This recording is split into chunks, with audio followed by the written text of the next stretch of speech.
저와 여러분은 예수를 믿음으로 구원받아 하나님의 자녀가 된 사람들입니다. 저와 여러분처럼 하나님의 자녀가 된 사람들에게는 반드시 지켜야 될 의무가 있는데, 그 중에 하나가 뭐냐 하면 반드시 하나님의 성전에 나아가서 하나님 앞에 예배해야 한다고 하는 것입니다. 이렇게 하나님 앞에 예배하는 시간은 매우 중요한 시간입니다. 왜냐하면 하나님을 만나는 시간이기 때문인 것입니다. 하늘과 땅을 창조하신 전지전능하신 하나님을 만나는 시간이에요.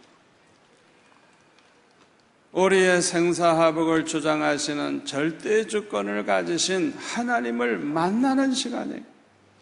예배 시간은 만복의 근원이 되시는 좋으신 아버지 하나님을 만나는 시간입니다. 그러므로 이 시간이야말로 얼마나 소중한 시간인지 몰라요. 그러므로 예수 믿는 우리 성도들은 이 예배 시간을 아주 귀하게 여기는 것입니다. 예배 시간은 참으로 하나님을 기쁘시게 해드리는 시간입니다. 그런데 무엇보다도 이 예배 시간은 오직 하나님 아버지를 위한 시간이라는 것을 꼭 명심하시기를 바랍니다. 이 예배 시간은 하나님을 섬기는 시간이에요. 하나님 아버지를 위한 시간이라는 것을 언제나 기억을 해야 됩니다. 그래서 예배 시간에는요, 마음을 오직 하나님 아버지께만 두어야 돼요. 마음이 집에 가 있으면 안 돼요. 마음이 저 해운대 백사장에 가 있으면 안 돼요.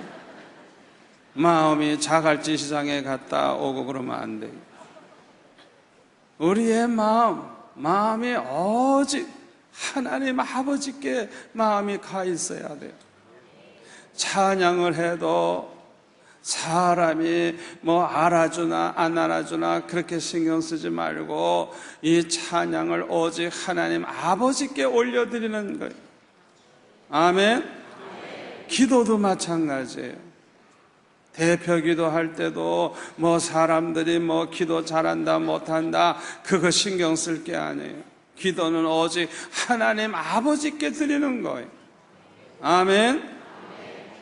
얼마나 중요한지 몰라요.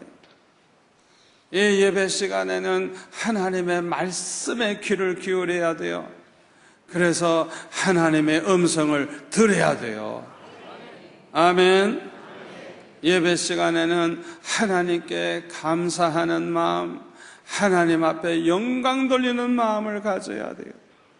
예배 시간에는 마음과 몸과 물질과 목숨까지라도 드리는 시간이에요. 아멘. 그래서 로마서 12장 1절에 보면은 그러므로 형제들아 내가 하나님의 모든 자비하심으로 너희를 권하노니 너의 몸을 하나님이 기뻐하시는 거룩한 산제물로 드리라. 그랬어요. 하나님 앞에 드리는 시간이에요. 마음을 드리고 몸을 드리고 물질을 드리고 하나님을 위해서라고 하면 목숨까지라도 드리는 그런 마음을 가지고 예배를 드려야 되는 것입니다. 우리가 이렇게 예배하면 우리 하나님이 기뻐하시고 영광을 받으실 줄로 믿습니다. 우리가 이렇게 예배하면 우리 하나님이 반드시 은혜와 축복을 내려주실 줄로 믿습니다. 그런데 오늘 본문 23절에 보면은 예수님께서 말씀하시기를 아버지께 참되게 예배하는 자들은 영과 진리로 예배할 때가 오나니 곧 이때라 아버지께서는 자기에게 이렇게 예배하는 자들을 찾으시느니라 그랬어요. 참되게 예배하는 사람들은 영과 진리로 예배를 해야 된다. 이런 사람들을 하나님이 찾으신다. 그렇게 말씀을 하셨어요. 요한복음 4장 20절에 보니까 사마리아 수가성 여인이 예수님께 이렇게 질문을 합니다. 우리 조상들은 이 산에서 예배를 하였습니다. 그런데 당신들의 말은 예배할 것이 예루살렘에 있다고 하던데요 하면서 예수님께 질문을 했어요. 그때 예수님이 대답하시기를 여자여 내 말을 믿으라. 이 산에서도 말고 예루살렘에서도 말고 너희가 아버지께 예배할 때가 이르리라 그랬어요. 이 사마리아 산에서도 그런 예배하지 마라. 사마리아 사람들이 드리는 그 예배도 잘못됐다는 것을 말씀하는 거예요. 예루살렘에서 유대인들이 드리는 그런 예배도 하지 말라. 그것도 잘못됐다는 것. 하나님이 찾으시는 올바른 예배는 그런 예배가 아니라는 것. 하나님이 찾으시는 참된 예배, 올바른 예배는 영과 진리로 예배하는 것이라고 우리 주님은 말씀을 하셨습니다. 저와 여러분이 참으로 하나님이 받으시는, 기뻐하시는, 하나님이 찾으시는 그런 올바른 예배를 드리려고 하면 첫째로는 영으로 예배를 드려야 돼요. 영으로. 여기서 영이라고 그렇게 말씀한 헬라 원어를 보면은 퓨누마라고 하는 단어인데 이 단어는 영이라고도 번역을 합니다만은 성경에 보면 성령을 가리켜서 이 단어를 많이 쓰고 있어요. 성령. 그러므로 하나님이 찾으시는 올바른 예배는 성령이 함께 하시는 예배인 것입니다. 아멘. 성령의 은혜 가운데 드리는 예배, 성령의 감동이 있는 예배, 이런 은혜로운 예배야말로 하나님이 찾으시는 예배인 줄로 믿습니다. 여러분, 예배 가운데 항상 은혜가 넘치는 것은 얼마나 중요한지 몰라요. 우리가 이런 예배를 드릴 때 죄를 깨닫고 회개하는 역사가 일어납니다. 아멘. 하나님의 은혜를 깨닫고 감사하는 마음이 막 넘쳐나게 됩니다. 그뿐만 아니라 하나님의 자녀의 본분을 깨닫고 하나님 앞에 충성하는 일꾼으로 변화가 됩니다. 그뿐만 아니라 우리가 이렇게 하나님이 성령이 함께 하시는 이런 은혜로운 예배를 드리게 되면 은혜 받은 성도들이 성품이 변화되는 역사가 막 일어나요. 타락된 성품이 없어지고 예수님의 성품, 하나님의 성품으로 변화가 되는 것입니다. 그래서 성품이 악독했던 사람이 착한 사람으로 변화가 되고, 성품이 불의하던 사람이 의로워지고, 거짓된 성품을 가졌던 사람이 진실해져요. 그래서 세상에 빛이 되고 소금이 되는 것입니다. 이런 사람을 통해서 우리 하나님은 영광을 받으시고, 이런 사람들을 통해서 하나님의 선하신 뜻을 이루심으로 귀하게 쓰임받는 사람이 되는 것입니다. 빌립보서 3장 3절에 보면은 성령으로 봉사하며 라는 말씀이 있어요. 우리가 하나님이 받으실 만한 그런 아주 훌륭한 봉사자가 되려고 하면 봉사를 해도 성령의 은혜 가운데 봉사를 해야 돼요. 아멘. 성령의 은혜 가운데, 은혜 충만한 가운데 은혜 받으면서 봉사를 해보세요. 얼마나 하나님이 기뻐하시겠어요. 우리 찬양대원들이 찬양을 할 때도 모두가 다 성령의 은혜 가운데서 은혜 충만한 가운데 찬양을 해보세요. 우리 하나님이 영광을 받으실 줄 믿습니다. 우리 교회학교 교사들이 교사 일도 그냥 성령의 은혜 가운데 그 일을 해보세요. 놀라운 일이 일어날 줄로 믿습니다. 우리 사랑방 목자, 마을 목자들이 수고가 많은데 성령의 은혜 가운데 그 일을 해보세요. 얼마나 기쁘고 얼마나 즐겁고 얼마나 놀라운 열매가 나타납니까?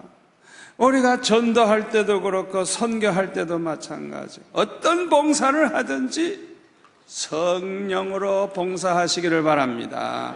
성령과 함께 성령의 은혜 가운데 그렇게 하시기를 바랍니다. 이렇게 모든 것이 성령의 은혜 가운데 이루어질 때 하나님이 기뻐하시는 산제사가 이루어질 줄 믿습니다. 여기서 우리는 하나님이 찾으시는 올바른 예배는 두 번째로 진리로 예배하는 것임을 알 수가 있습니다. 여기서 말하는 이 진리는 하나님의 말씀의 진리를 가리킵니다. 우리가 올바른 신앙생활을 하려고 하면요, 하나님의 말씀을 통해서 진리를 똑바로 알아야 돼요. 진리가 뭔지 똑바로 알아야 되고 진리를 똑바로 믿어야 돼요. 그뿐만 아니라 진리를 따라서 신앙생활을 하면서 살아야 그 사람은 올바른 신앙생활을 할 수가 있는 것입니다. 예배도 마찬가지예요. 하나님의 말씀을 통해서 진리를 똑바로 알고 진리를 똑바로 믿고 진리를 따라서 하나님 앞에 예배를 드리면서 하나님을 섬길 때 하나님이 기뻐하시는 올바른 예배가 이루어질 줄 믿습니다. 우리가 드리는 예배가 하나님이 기뻐하시는 그런 산 제사가 되려고 하면 말씀의 은혜가 넘쳐야 합니다. 이렇게 말씀의 은혜가 넘치는 예배를 드리면 말씀의 은혜 받은 성도들이 믿음이 쑥쑥 자라나요. 그래서 하나님 사랑하는 마음이 막 불같이 뜨거워지고요, 거룩하게 살 수 있는 경건의 능력을 가지게 되고요, 아멘. 세상과 마귀와 싸워서 이길 수 있는 아주 강한 믿음의 사람이 되는 것입니다. 우리 한번 따라서 할까요? 예배가 살면 교회가 살고, 예배가 죽으면 교회가 죽는다. 여러분, 이거 중요한 말씀입니다. 예배가 살아나면 교회가 막 살아나요. 예배가 죽으면 교회가 죽어요. 그런데 이 교회가 이렇게 살아나려고 하면, 예배가 막 살아나려고 하면 우선 우리 성도들이 성전에 모이기를 힘써야 합니다. 마태복음 18장 20절에 보면 예수님이 이렇게 말씀하셨어요. 두세 사람이 내 이름으로 모인 곳에는 나도 그들 중에 있느니라.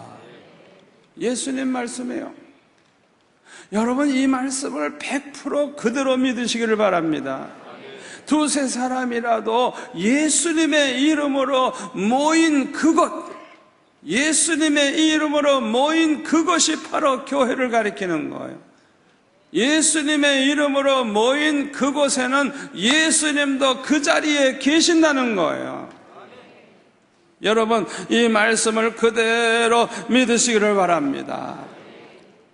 예수 믿어 구원받은 우리 성도들이 영과 진리로 예배하기 위해서 두세 사람이라도 모인 그곳에는 우리 주님이 임재하셔서 그 자리에 계시다는 걸 믿으시기를 바랍니다.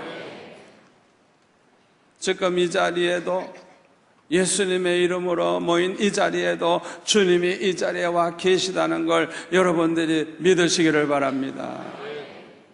눈에 안 보인다고 해서 예수님이 없어, 그런 소리 하면 안 돼요. 주님이 이 자리에 와 계세요. 이걸 언제나 우리가 믿어야 돼요. 미국 보스턴에 유명한 그 교회가 있는데 그 교회에 골든 목사님이라고 하는 분이 하루는 설교 준비를 하다가 너무 피곤했던지 잠깐 잠이 들었어요. 의자에 앉은 채로 졸다가 잠이 들었는데 꿈을 꿨어요. 설교 쓰다가 꿈을 꿨는데요, 교인들이 얼마나 많이 나왔는지 그냥 입체 여지없이 그렇게 많은 성도들이 나왔어요. 그런데 가만히 보니까요, 30대 젊은 청년 하나가 앉아있는데 아주 낯선 사람이에요. 우리 교회 교인이 아닌데 오늘 저 청년이 나왔구나, 그런 생각을 했어요. 그래서 오늘 예배 끝나면 내가 저 청년을 좀 만나봐야지, 마음에 그런 관심이 생겼어요. 그래서 예배 끝나자마자 이제 그 목사님이 바깥에 서서 나가는 분 한 분 인사하는 거예요. 그러면 이제 그 청년도 오겠지 생각하고 그렇게 인사를 하고 이제 사람들을 다 이제 집으로 보냈는데 그 청년이 없는 거예요. 그래서 안내위원들에게 물었어요. 이렇게 생긴 낯선 청년, 30대 청년을 못 봤느냐? 그 청년을 아느냐? 물어보니까 안내위원들이 하는 얘기가, 목사님, 우리가 잘 압니다, 그러는 거예요. 그러면서 하는 얘기가 예수님입니다. 꿈속이지만은 그 안내위원들이 그냥 그분이 바로 예수님이라고 하는 그 말을 듣는 순간에 그냥 얼마나 충격을 받았는지 그냥 자다가 그냥 꿈을 깨고 말았어요. 이거는 보통 꿈이 아니죠. 그래서 이 목사님은 그 다음부터 예배 때마다 예수님이 계시다 생각하고 언제나 예수님이 계신 자리에서 정말 정성을 다해서 말씀을 전하고 은혜롭게 예배를 인도하고, 성도들도 예배 때마다 예수님이 이 자리에 계시다 항상 그렇게 생각하고 예배를 정말 은혜롭게 드려서 그 교회가 그냥 대교회가 돼버렸어요. 그리고 선교를 많이 하는 교회가 됐어요.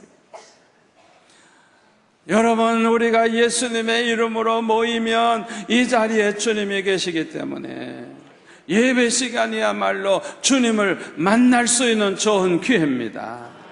예배 시간은 주님의 음성을 들을 수 있는 좋은 기회입니다. 예배 시간은 은혜 받을 수 있는 좋은 기회입니다. 그런데 사도행전 2장 46절에 보면은 초대 예루살렘 교회 성도들은요, 날마다 마음을 같이하여 성전에 모이기를 힘썼다 그랬어요. 날마다입니다. 주일날 한 번 삐끗 왔다 가는 거 아닙니다. 날마다 성전에 모이기를 힘썼다는 거예요. 하루라도 빠지지 않으려고 날마다 성전에 모이기를 힘썼다는 거예요. 우리 한국교회는 다행스럽게 날마다 새벽 예배가 있습니다만은 이 새벽 예배가 얼마나 중요한지 몰라요. 이 새벽 예배를 통해서 은혜를 많이 받는 건 물론이고 또한 축복도 얼마나 많이 받는지 몰라요. 그래서 이 새벽 예배 꾸준히 날마다 드리는 분들은요, 간증거리가 얼마나 많은지 몰라요.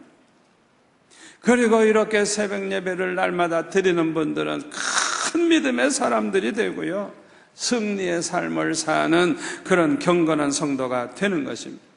이것이 얼마나 큰 축복입니까?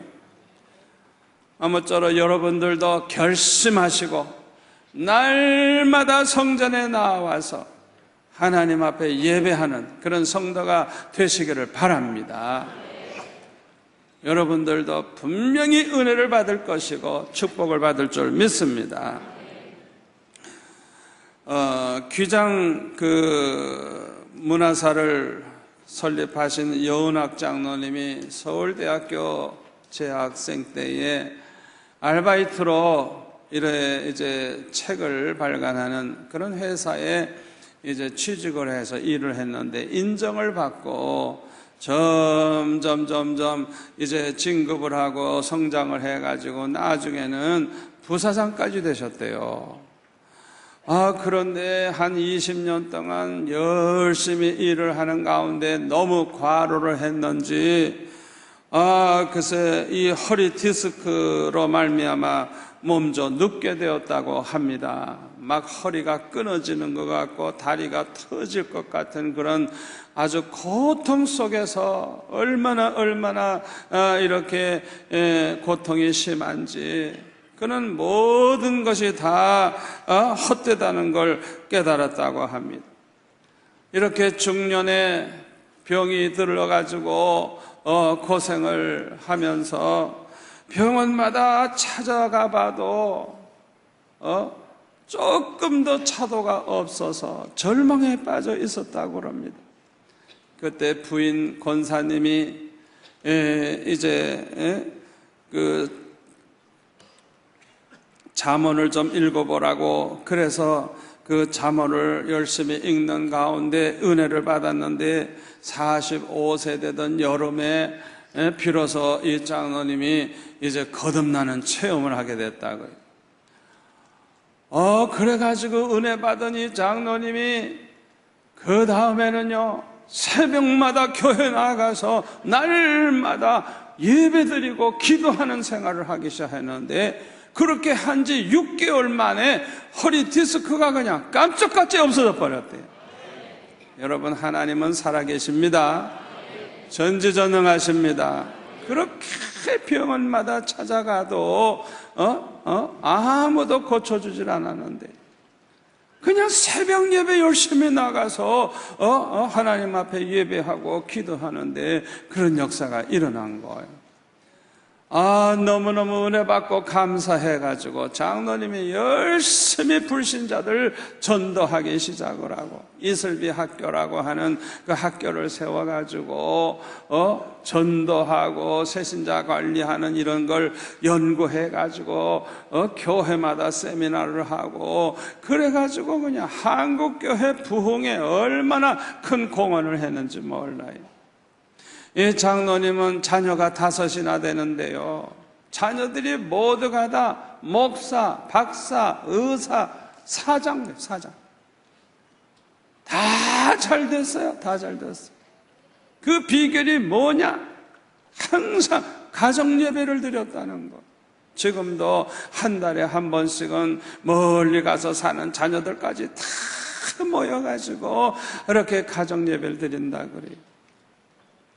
날마다 이렇게 성전에 나아가서 새벽 예배를 드리고 하나님을 섬기고 그렇게 기도하니까 자녀들이 다 잘 되고, 가정 예배를 드리면서 믿음으로 자란 자녀들이 다 반듯하게 신앙생활하고 다 훌륭한 인물이 되었다고 하는 것입니다. 아무쪼록 저와 여러분도 항상 하나님 앞에 열심히 그렇게 나와서 예배하시기를 축원합니다. 그런데요, 우리가 예배는요, 어디서 예배 드리든지 예배는 드릴 수 있습니다만은 꼭 기억하셔야 될 것이 있어요. 예배 중에 가장 중요한 예배는 이 성전, 다시 말하면 이 예배당에 나와서 하나님 앞에 예배하는 것임을 꼭 명심하시기를 바랍니다. 다시 말하면 우리가 영과 진리로 예배하기 위해서 이 성전에 모이는 것이 중요한 것입니다.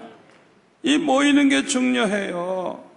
왜냐하면 우리가 이렇게 한 장소에 열심히 모이다가 보면 교회는 부흥되기 때문인 것입니다. 이걸 우리가 알아야 돼요. 열심히 모이는 교회는 대교회가 돼요. 우리 교회를 보세요. 새벽 예배를 3번씩이나 하죠. 3번씩. 또 새벽 예배 못 나온 사람 밤 9시에 또 예배 드리죠. 수요일 날도 낮 예배, 저녁 예배 있어가지고 6번이나 예배 드리죠. 주일날도 새벽 예배, 저녁 예배 빼놓고도 낮 예배 5번이나 드리죠. 금요일 날에는 철학기도까지 있죠. 그렇게 예배하는 시간이 많은데 그럼에도 불구하고 몇천 명씩 모이니까 이렇게 잘 모이는 교회는 그냥 계속 부흥하는 거예요. 아멘. 그러나 안 모이면 어떻게 돼요? 결국에는 교회가 없어집니다. 왜 교회가 없어집니까? 모이는 사람이 없으니까 교회가 없어져 버리는 거예요.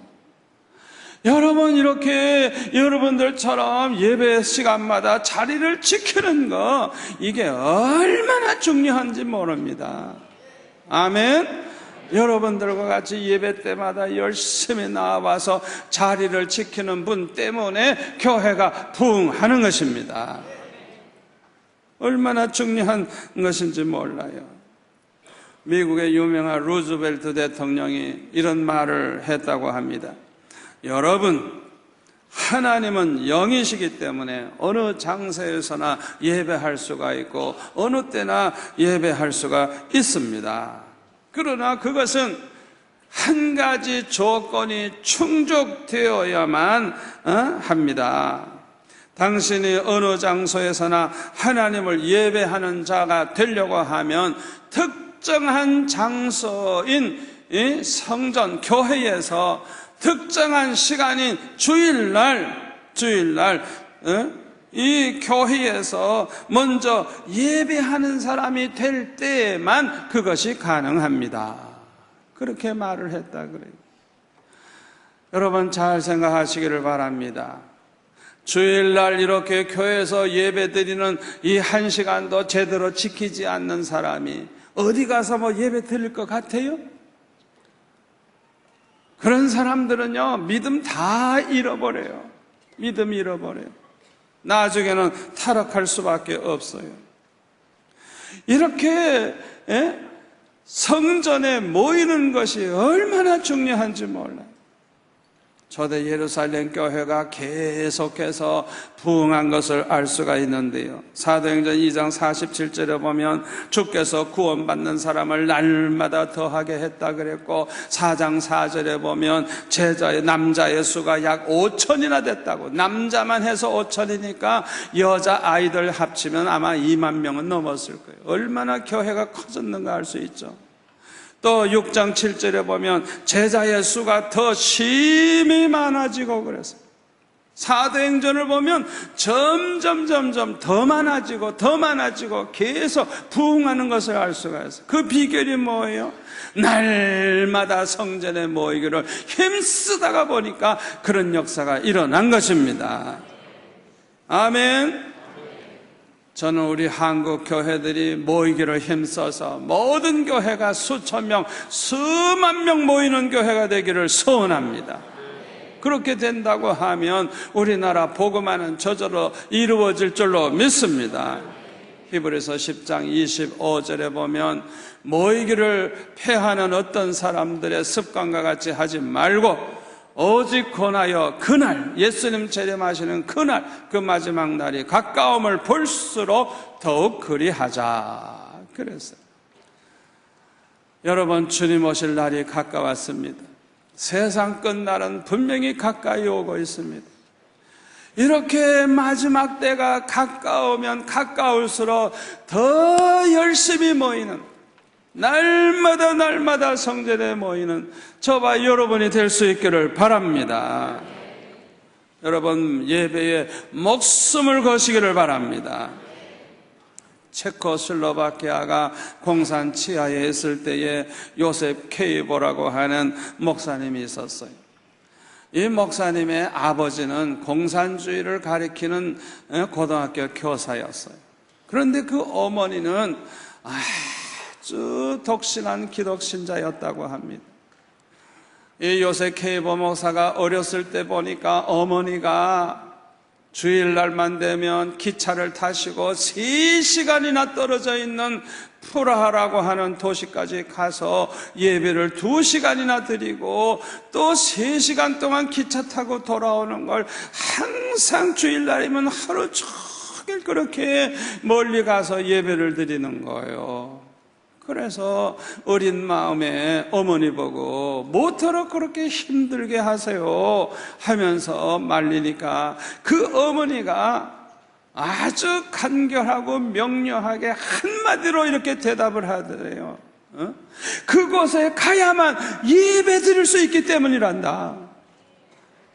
예배 드릴 수 있는 그곳이 그렇게 멀리 있기 때문에, 예배 드릴 수 있기 때문에 거기까지 간다는 거예요. 여러분, 앞으로 어떤 어려움이 와도, 환경이 어려워도 목숨 걸고 예배에 참석하는 성도가 되시기를 바랍니다. 기차를 타고 3시간 거리라도 거기 가야 예배할 수 있다고 하면 기쁨으로 갈 수 있는 여러분들이 되셔서 마지막 날 이때에 끝까지 승리하시는 성도들이 되시기를 축원합니다. 기도하겠습니다. 아버지 하나님, 감사합니다. 오늘 주신 이 말씀을 마음에 깊이 새기고 항상 신령과 진정으로 예배하는 가운데 하나님을 기쁘시게 하고 하나님